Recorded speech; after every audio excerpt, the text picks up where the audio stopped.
Za sanaciju cerkvi Voznesenija Hospodnjoho u Srімській Mitrovici pred 2 rokami porobeni kompletni projekt, a tih njoh počali i konkretni roboti.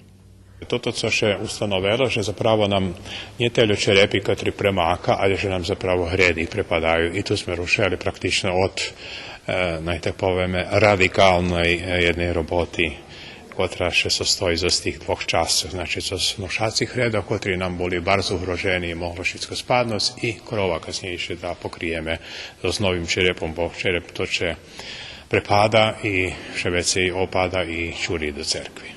Sredstva u sumi 15.000 evra za tu fazu roboti dostati od organizaciji cerkvi u potrebi z Njemeckiej, a obnovu pomogli i parohijanje z dobrodzečnima prilohami.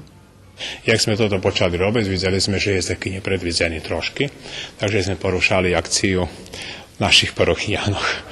I môžem povedať, že bars po mojim naistení nespodzívano odvolali, bo 300 familií, ktorých máme, hoď poni daleko od cerkve, ali ih naštivujeme, trecina še odvolala, okolo 100 familií še odvolala i to naiste jednu dobru osnovu máme za završovanje i takých nepredvidzených robotoch.